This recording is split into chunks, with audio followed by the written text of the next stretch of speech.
चिड़ी मार ने बड़ी तरकीबों से जाल बिछाकर एक निहायत खूबसूरत चिड़िया पकड़ी। जब वो चिड़िया जाल में फंस गई और आज़ाद होने की कोई सूरत ना पाई,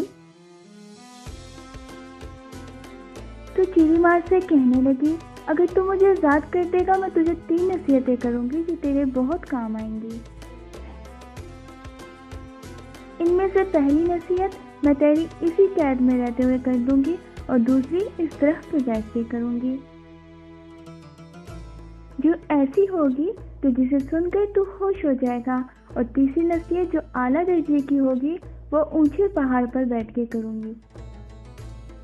चिड़ी मार कुछ देर गौर करने के बाद राजी हो गया और पिंजरे का दरवाजा खोल दिया। चिड़िया खुश हो गई और कहा, सुन, पहली नसीहत, नामुमकिन बात ख्वाह कैसा ही आदमी तुझसे क्यों ना करे, इस पर कभी यकीन ना करना।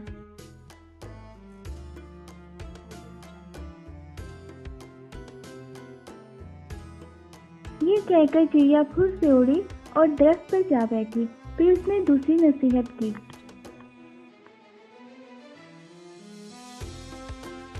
ऐ शख्स, गुजरी हुई मुसीबत का गम मत करना और गुजरी हुई आसाइश की मुसर्रत फिजूल है।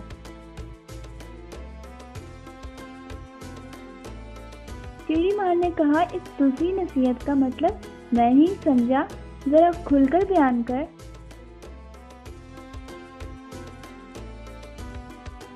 चिड़िया ने जवाब दिया, मेरे पेट में 10 दरम वजन का एक ऐसा कीमती मोती छुपा हुआ है जिसकी कीमत हफ्ते अकलीम में कहीं नहीं। ये कहते साथ चिड़िया उड़ के पहाड़ पे जा बैठी।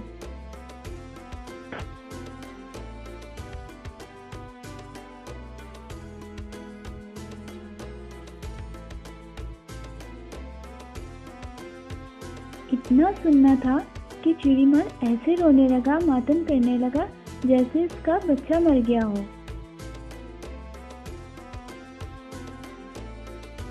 हाय, वो भी क्या मनहूस खड़ी थी जब ये चिड़िया आज़ाद हुई थी।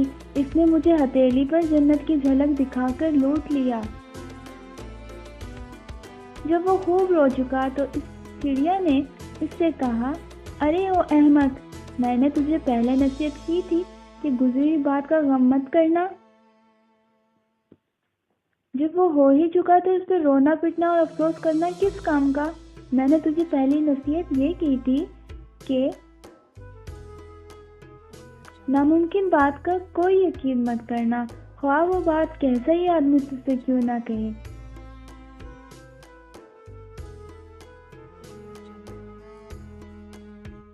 वरना गुमराह हो जाएगा। जरा सोच तो सही, मुझ नन्ही सी जान का पूरा तनोतोष 3 दरहम का भी नहीं, तो 10 दरहम का वजनी मोती मेरे पेट में कैसे आ गया।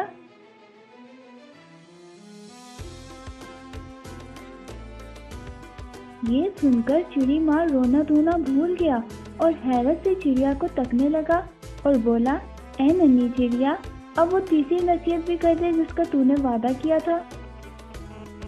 चिड़िया ने कहा, अरे बेवकूफ़, तूने मेरी पहली 2 नसीहतों पे कौन सा अमल किया जो तीसरी नसीहत भी तुझे कर दूं।